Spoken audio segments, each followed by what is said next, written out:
Jimmy, first, walk me through the process. So here I am. I type an email, okay? I log into Sendlane or any other autoresponder. I type an email, and I hit go. So from here now, how does the journey of that email go before it reaches the person that it's supposed to reach? So all it's doing very simply, without getting too technical, is it's sitting there, it's shooting off to our servers where we'll prioritize the job, get the structure set up, and it'll go to what we call our SMTP or our IP. And from there, it's our server or the delivery mechanism that outputs it to the ISPs, which is the Gmails, the Yahoos, the AOLs of the world. And from there, it's on them to process that and deliver that email at the end of the thing. And then it feeds back a loop back to us to let us know that the email has been sent out. Okay, so let me clear this up. I hit submit. It first goes into like Sendlane's exact system, and Sendlane gets to look at the email and determine what the heck to do with it. Yep. And then you assign. Sendlane decides what server at Sendlane it's going to go out from. Correct. Our SMTP relay. Is that the SMTP you're talking about? That's the server is chosen to send it out? Yep. That's the software or the software that runs on a server.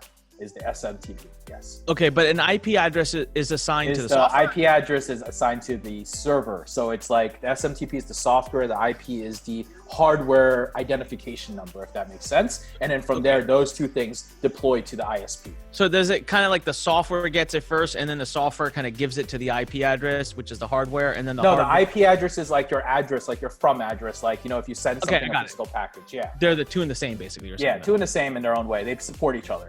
Okay, got it. From there, it shoots it out to, let's say, Gmail.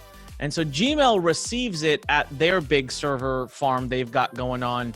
And then Gmail must do something where they decide what the heck to do with that email. So just because I sent it to, xyz@gmail.com, Gmail, do they make the decision as to whether to deliver that email further?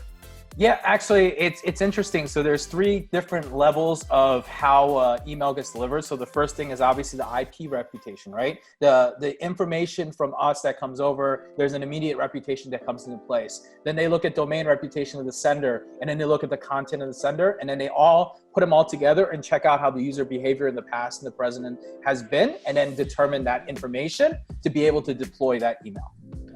Wow. See, no one thought about this, right? We think that Gmail receives email, Gmail delivers email, but Gmail sits there and analyzes crap out of that email. There's an algorithm behind it all. User. Every single email is going through something, and there's even chances that they'll even test you internally by sprinkling some in the inbox, sprinkling some in the spam box, and then actually holding back and not deploying the rest of it, which is a delayed email. And they're throttling you because they want to see the engagement, the behavior of the users to determine if you're a scam or not. And that all happens if you're a borderline user. So basically they're doing this at the individual level. So Jimmy, if someone used their autoresponder to send both you and I this email, right? Yeah. And you could get it and I might get a spam. Like it might be spam for me, but it might inbox for you. Correct. Okay, well, we're going to talk about this in a second because I know that this is kind of new and this is a recent change. But so a lot is happening at Gmail, and their biggest reason for doing this is they want to fight the spam. And it's not only fighting spam, it's user behavior or best user experience for the user, right? You're in your inbox, and Google's job is to make sure that you're receiving the best experience because they want you to continue using their products. So if you think about it that way, it's not only about spam, but it's also why they're changing the way they're thinking about things. Got it. All right. So for all of you listening right now, the reason I'm asking Jimmy these questions isn't because I want you to become some kind of tech expert, but I want you to understand the level of things that go in to a simple email being delivered. And in the end, the best way to fight back against all of this and to win is to deliver value. I think that's where they're going with all of this, is the more that users actually engage with you, they're happy to deliver your email. But I also wanted you to understand that there are so many layers. You don't just hit send and then the email delivers. And a lot of people, I know this happens because, Jimmy, I think I sent you a support ticket about this once. I was like, what? I sent my email at 8 a.m. I haven't received it in my test accounts yet. It's 8:05, and Sendlane says it was sent. It must have, gotten lost in space. And then it later on arrives at like 10:30. But you're saying that could just be Gmail. That's an internal throttle that Gmail will do too, because they're seeing that you might be borderline in your content, your material engagement, your link, or something along the way is triggering some type of algorithm or flag. So what they did was they sprinkled some of your emails out, and if the rest deliver, that means that they saw that it was a sufficient and real email. Wow. Wow. All right. So moving on to the second question in this round, Jimmy, how has it changed? Is anything more different today than, like, how has email delivery changed from even like 6, 7, 8 years ago when we? Yeah, it's changed a lot. There's a lot of things that come into play. So we actually look at email on multiple buckets because email is not the same out there. And so if you look at a company like Gmail, they're kind of created their own algorithm. But if you look at an older company like an AOL or a Hotmail or maybe like an AT&T or Verizon.net or any of these other companies that are out there, they use a lot of third-party tools like Return Path, Center Score. They use Spam Assassin. They use a lot of other third-party tools and blacklists where things like Gmail has changed that. And now Yahoo and the AOLs and Hotmails are all converting to follow those steps that Gmail has set. So what that's all changing with email is that it's important that you're communicating with the right user at the right time and being able to engage them, clearly identify them, and of course, being able to communicate with them so that they want to hear from you in the future.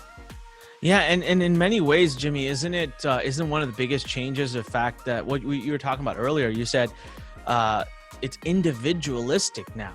Yes, correct.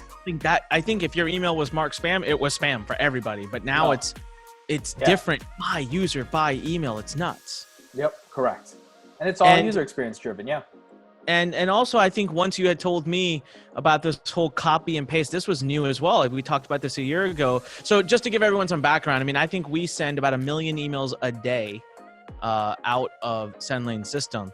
A lot. So if there's anyone that ever makes mistakes that needs to get in trouble, it's this guy right here. I make mistakes all the time. And Jimmy, sometimes I try to pull fast ones over him too, by the way. I'm like, you tend not to do that. I'm going to do it anyways. And of course, sure enough, a few hours later, buddy, what are you doing? And one of the ones that, so we have all these accounts because I have I don't know how many accounts. I have like 15 accounts. And so sometimes I'd get lazy and I'd copy paste the same email out to all the accounts and just hit send. And Jimmy, you told me about a year ago, like, stop doing that. And you want to talk a little bit about that? Sure. We'll talk about that a little bit more later on. You asked me about it, but SEO for email, right? Copy and paste. And it's very simple, right? Here's the easiest way to look at it, right?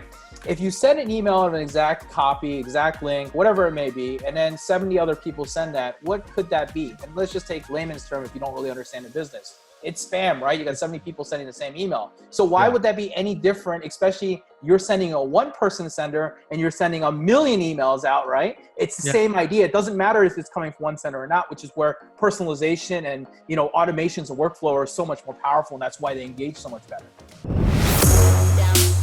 Thanks for listening to The Fighting Entrepreneur with your host, Anik Singal.